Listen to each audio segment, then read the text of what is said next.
नमस्कार दोस्तों, दधिमती संस्कृत एजुकेशन में आपका स्वागत है।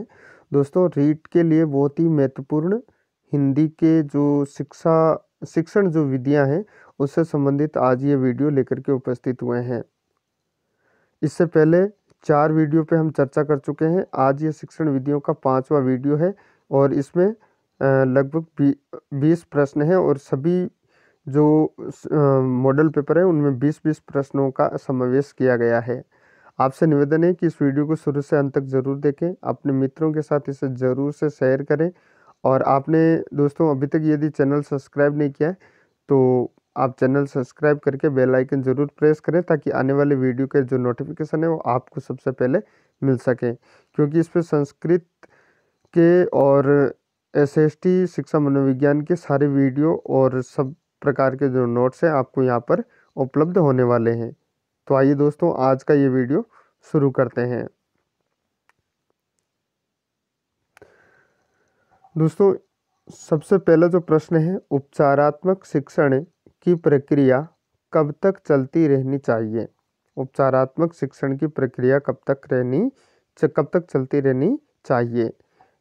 तो पहला ऑप्शन है, जब तक छात्रों का पिछड़ापन दूर न हो जाए, जब तक छात्र रुचि ले, जब तक विद्यालय में समय मिले, जब तक अध्यापक चाहे। तो यहाँ पर ये किसकी बात कर रहा है? उपचारात्मक शिक्षण की बात कर रहा है। तो उपचारात्मक शिक्षण तब तक होना चाहिए जब तक छात्रों का पिछड़ापन दूर न हो जाए। दोस्तों, आपके 20 में से कितने प्रश्न सही हुए आप ये कमेंट बॉक्स में जाकर के जरूर से कमेंट करें। दूसरा, हिंदी शिक्षण दुर्बल एवं मंदबुद्धि छात्रों के लिए कौन सी विधि उपयुक्त है? हिंदी शिक्षण में दुर्बल और मंदबुद्धि छात्रों के लिए कौन सी विधि जो है वो श्रेष्ठ रहती है? प्रश्नोत्तर विधि, लेख विधि, पुस्तक विधि या समस्या विधि?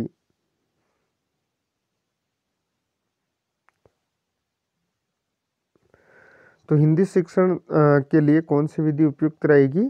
लेख विधि। अगला प्रश्न है, सुनकर अर्थ ग्रहण करना उद्देश्य का व्यवहारगत परिवर्तन क्या होगा? सुनकर अर्थ ग्रहण करना ये जो उद्देश्य है इसमें व्यवहारगत क्या परिवर्तन होगा? छात्र विश्लेषण करेंगे, तुलना करेंगे, श्रुत सामग्री का भाव ग्रहण करेंगे या क्रमबद्धता से उसको लिखेंगे? तो श्रुत सामग्री का भाव ग्रहण करेंगे।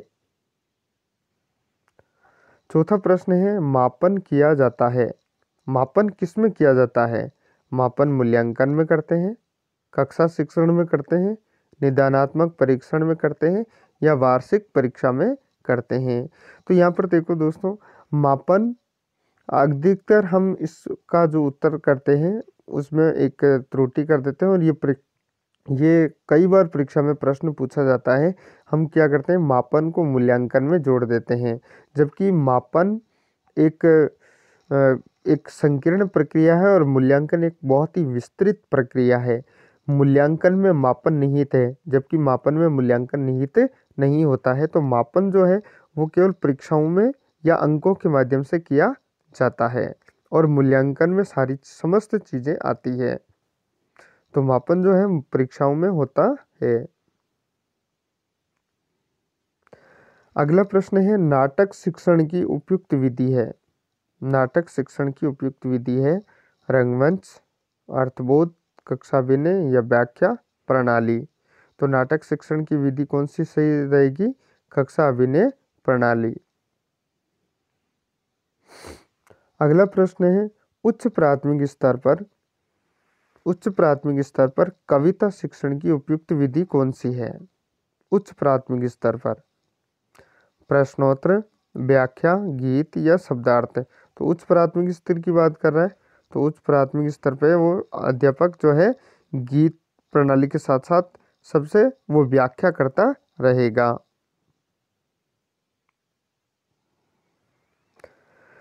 कहानी शिक्षण का प्रमुख उद्देश्य है समय के सदुपयोग की शिक्षा देना, रसानुभूति की क्षमता विकसित करना, बालकों का मनोरंजन करना या विषय वस्तु का ज्ञान प्राप्त करना। तो कहानी शिक्षण का अधिकतर जो उद्देश्य होता है वो बालकों का मनोरंजन करना होता है। अगला प्रश्न है व्यावहारिक व्याकरण शिक्षण की सर्वाधिक उपयुक्त प्रविधि है। व्यावहारिक व्याकरण शिक्षण की सर्वाधिक उपयुक्त प्रविधि है। विषय का अभ्यास, उदाहरणों की प्रस्तुति, सिद्धांत निरूपण या प्रासंगिक कथन। तो व्यावहारिक शिक्षण का सर्वाधिक प्रविधि क्या है? उपयुक्त प्रविधि विषय का अभ्यास। जिस क्रिया में यह पता लगाया जाता है कि बालक भाषा के किस क्षेत्र में कमजोर है, यह प्रक्रिया क्या कहलाती है? ये पता लगाना कि बालक कौन सी भाषा की या किस क्षेत्र में कमजोर है, तो उसे हम क्या कहेंगे? लिखित कार्य, मौखिक कार्य, निदानात्मक कार्य या उपचारात्मक कार्य। तो हम उसे निदानात्मक कार्य कहेंगे, क्योंकि पहले उसका पता लगाना और फिर उसका उपचार करना, तो ये निदानात्मक कार्य कहलाता है। शिक्षण प्रक्रिया में मूल्यांकन आवश्यक है। शिक्षण प्रक्रिया में मूल्यांकन आवश्यक है। पाठ्यक्रम सुधार के लिए, छात्रों की उपलब्धि जानने के लिए, शिक्षण कार्यों में सुधार के लिए या इन सभी के लिए। तो शिक्षण प्रक्रिया में मूल्यांकन जो है सभी चीज़ों के लिए होता है।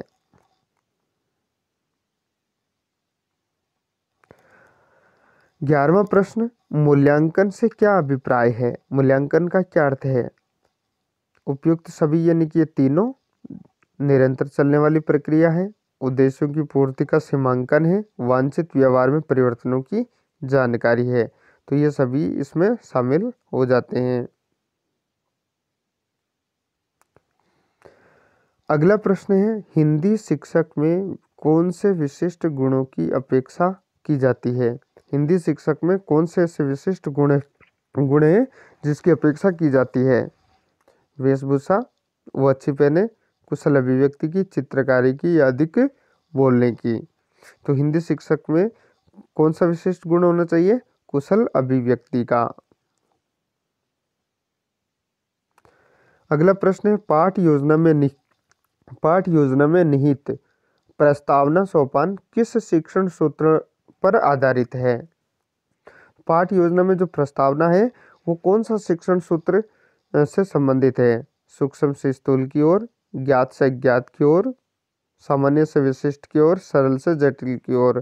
तो हम सबको पता है कि प्रस्तावना में जो है पहले पूर्व ज्ञान पूछा जाता है, यानी कि ज्ञात है, और फिर समस्यात्मक प्रश्न यानी अज्ञात है। तो ज्ञात से अज्ञात की ओर। प्राथमिक पाठशाला में भाषा पढ़ाई जाती है क्योंकि बालक विद्वान बन सके, बालक जीवन यापन कर सके, बालक अन्य विषयों में निपुण हो सके, बालक भाषा में निपुण हो सके। तो भाषा इसलिए पढ़ाई जाती है क्योंकि बालक भाषा में निपुण हो सके। 15वां प्रश्न है, मानक भाषा के लिए आवश्यक शर्त है। मानक भाषा के लिए आवश्यक शर्त है व्याकरण सम्मत होना, बृहत समाज द्वारा उपयोग होना, शिक्षित वर्ग की जो प्रिय भाषा होना, ये सभी। तो मानक भाषा के लिए ये सारी चीज़ें आवश्यक होती है कि वो व्याकरण सम्मत भी हो, बृहत समाज द्वारा उपयोग में भी ली जाती हो, और शिक्षित जो वर्ग है उसकी प्रिय भाषा भी होनी चाहिए। अगला प्रश्न है, राष्ट्रभाषा का तात्पर्य नहीं है। राष्ट्रभाषा का तात्पर्य नहीं है देश में अधिकतर लोगों की भाषा, जन सामान्य की बोलचाल भाषा, इनमें से कोई नहीं है सरकारी कार्यों की भाषा। तो राष्ट्रभाषा देश में अधिकतर लोगों की भाषा होती है, जन सामान्य की भी भाषा होती है, लेकिन वो सरकारी कार्यों की भाषा हो ये कोई आवश्यक नहीं होता।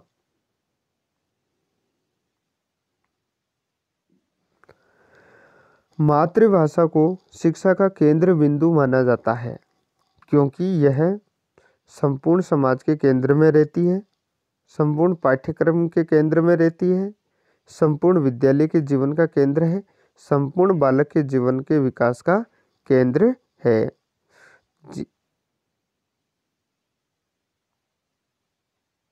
मातृभाषा शिक्षा का केंद्र इसलिए माना जाता है क्योंकि ये संपूर्ण पाठ्यक्रम के केंद्र में स्थित रहती है।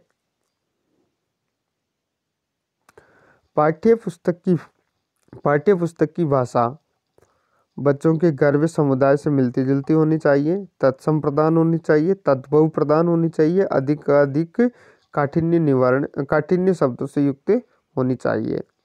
तो पाठ्यपुस्तक की भाषा ऐसी होनी चाहिए जो बच्चों के गर्भ समुदाय से मिलती जुलती हो। दोस्तों 19वां जो प्रश्न है आप यहाँ पर देख सकते हैं, प्राथमिक स्तर पर भाषा सिखाने से तात्पर्य है। प्राथमिक स्तर पर भाषा सिखाने का मतलब क्या है? भाषा का व्याकरणिक सिखाना, उच्च स्तरीय साहित्य पढ़ाना, भाषा का प्रयोग सिखाना या भाषा वैज्ञानिक तथ्य स्पष्ट करना। तो भाषा का प्रयोग सिखाना।